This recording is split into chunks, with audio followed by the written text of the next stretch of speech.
Students, welcome to my English literature class of grade 4th. Students, first of all, we will take a pledge.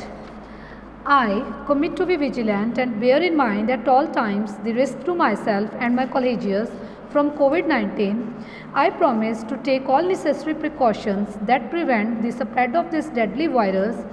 I promise to follow and encourage others to follow the key COVID appropriate behaviors, to always wear a mask, face covers, especially when in public places, to maintain a minimum distance of 6 feet from others, to wash my hands frequently and thoroughly with soap and water.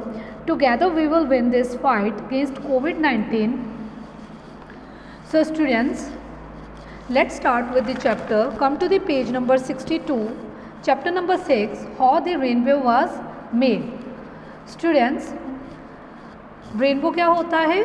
Combination of different colours जो sky में हमें visible होते हैं, different colours जो होते हैं जिससे वो आर्क शेप ले लेते हैं स्काई में, उसको क्या कहते हैं? रेनबो.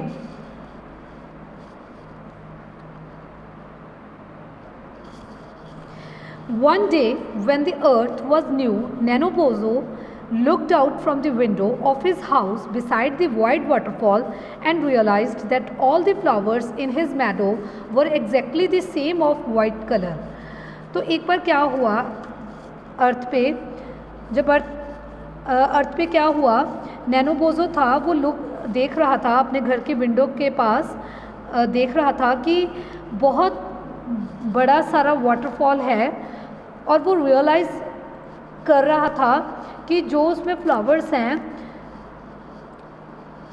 वो एग्जैक्टली सेम है जैसे उसके मैडो में हैं, जैसे उसके ग्रास के पास फ्लावर्स हैं वो सेम है उस वाटरफॉल के पास. जो बड़ा सारा उसको वाटरफॉल दिख रहा था, उसने रियलाइज़ किया जो फ्लावर्स हैं उसके मैडो में, उसके मैडो क्या होता है? जो एरिया ग्रास से, ग्रीन ग्रास से भरा होता है उसको क्या कहा जाता है? मैडो. तो जो उसके मैडो में फ्लावर्स हैं वो सेम है. He decided to make a change, उसने डिसाइड किया कि वो एक चेंज करेगा. सो ही गैदर्ड अप, वो खड़ा हुआ, his paint brushes and went out to the meadow. वो अपने पेंट्स को लेके और पेंट ब्रशेज को लेके वो चला गया मैडो की तरफ, वो ग्रास फील्ड की तरफ चला गया. Nanabozho sat down in the tall grass, जो नैनोबोजो था वो बैठ गया उस टॉल ग्रास में. And arrange his red and orange and yellow and green and blue and violet paint pots next to him. तो उसने सारे अरेंज कर लिए कलर्स, रेड जो भी उसको उसके लिए चाहिए थे फ्लावर्स को कलर करने के लिए, क्योंकि उसको चेंज चाहिए, वो चेंज करना चाहता था. वाइट कलर्स उसको दिखाई दे रहे थे तो उसको मतलब वो उसने डिसाइड किया कि मैं उसके कलर्स जो है वो चेंज करूँगा.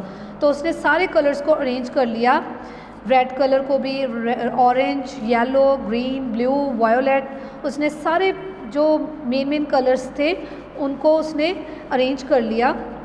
Then he began to paint the flowers, तो उसने स्टार्ट किया फ्लावर्स को पेंट करना इन द मैडो, उस मैडो में इन मैनी डिफरेंट कलर्स के साथ वो मैडो में गया और वहाँ पे जाके उसने फ्लावर्स को पेंट करना स्टार्ट कर लिया जो उसको वाइट कलर्स के लग रहे थे. He painted the violet dark blue, उसने कुछ फ्लावर्स जो थे उसने डार्क ब्लू पेंट किए. And the tiger lilies orange, जो लिलीज है उनको ऑरेंज कलर किया, उनके बीच में जो डॉट्स है वो ब्राउन कलर के लगाए with brown dots. He made the roses red, उसने जो रोजेज़ थे उनको रेड कलर दे दिया. एंड पिंक एंड पर्पल, उसने रोजेज़ को red, pink and purple colour दे दिया. He painted the pansies means जो गार्डन होता है उसके बीच में जो फ्लावर्स होते हैं, स्मॉल गार्डन फ्लावर्स को पेंसिस कहा जाता है, उसने उसको पेंट किया. And every colour combination he could think of, जो भी वो कॉम्बिनेशन को सोच रहा था उसने वो उसको अप्लाई किया उन फ्लावर्स के ऊपर. Then he painted every single daffodil bright yellow, तो उसने हर एक डैफोडिल को ब्राइट येलो कलर के साथ पेंट किया. नैनोबोजो hummed happily to himself as he worked in the brilliant daylight provided by the brother sun. जो उसके ब्रदर सन ने उसको लाइट दी है, सन जो होता है वो उसको उसने एज अ ब्रदर कहा है क्योंकि वो उसको लाइट दे रहा था। लाइट में जो पेंट होता है वो ड्राई हो जाता है, अदरवाइज़ जो पेंट है वो अगर ड्राई नहीं होता तो फिर वो ख़राब होने लगता है। तो जो सनलाइट थी उसकी वजह से उसका जो पेंट था वो ड्राई हो गया था, जो उसने उन फ्लावर्स की तरफ किया, जो उसने फ्लावर्स को किया था। तो उसने बोज़ो हमड हो गया, वो गाने लग गया। एक हमड का मतलब क्या होता है, sang a song with the lips closed. जब हम क्लोज लिप्स से हम कोई भी सॉन्ग अपने माउथ के अंदर गाते हैं उसको हमड कहा जाता है। वो हमड करने लग गया, गाना गाने लग गया हैप्पीली, खुशी से, टू हिमसेल्फ, अपने आप से। और उसने as he worked in the brilliant daylight provided by the brother sun, जो उसने काम किया उस लाइट में जो उसके ब्रदर सन ने उसको दी है, वो उस खुशी के चक्कर में वो सॉन्ग को गाने लग गया अपने मन में। Over had 2 little blue birds were playing games with each other. तो उसके ऊपर, सिर के ऊपर 2 ब्लू बर्ड्स थे। ओवर हैड कुछ ऊंचाई के ऊपर वो 2 ब्लू बर्ड्स थे जो प्ले कर रहे थे गेम्स, एक दूसरे के साथ वो प्ले कर रहे थे। The first little blue bird would chase his friend. जो फर्स्ट लिटिल ब्लू बर्ड था वो चेस कर रहा था अपने फ्रेंड को अक्रॉस दी मैडो के क्रॉस, वन वे, एक तरफ वो चेस कर रहा था अपने फ्रेंड को मैडो के पास across. Then he would turn around and second blue bird, फिर वो टर्न करता था, फिर जो सेकेंड ब्लू बर्ड था वो उसको चेस करता था उसको back. The second blue bird would chase him back the other way, वो अदर वे से उसको चेस कर रहा था, जैसे वो बैक आ रहा था फिर सेकेंड ब्लू बर्ड उसको चेस कर रहा था। Zippity zip went the first blue bird as he raced across the sky.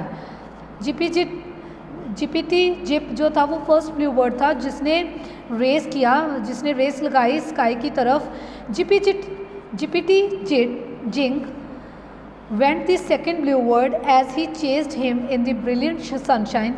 जो जिपिटी जिंक था वो सेकेंड ब्लू तरफ की, जैसे उसके बाद फिर जो सेकेंड ब्लू बर्ड था, पहला ब्लू बर्ड कौन था, जिपिटी जिप।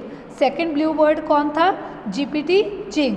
जो सेकेंड ब्लू बर्ड था उसने फिर चेस किया उसको इन द ब्रिलियंट सनशाइन, उस सनशाइन में। Occasionally Nanabozho would shade his eyes and look up into the endless blue sky to watch the 2 little birds playing। तो जो नैनोबोज़ो है वो उनको देख रहा था बड़े ध्यान से स्काई की तरफ, क्योंकि वो जो 2 लिटिल बर्ड्स थे वो प्ले कर रहे थे उनकी तरफ वो स्काई में बहुत ध्यान से देख रहा था। Students, this story we will continue in the next video. I hope all of you have understood. Thank you. Have a nice day.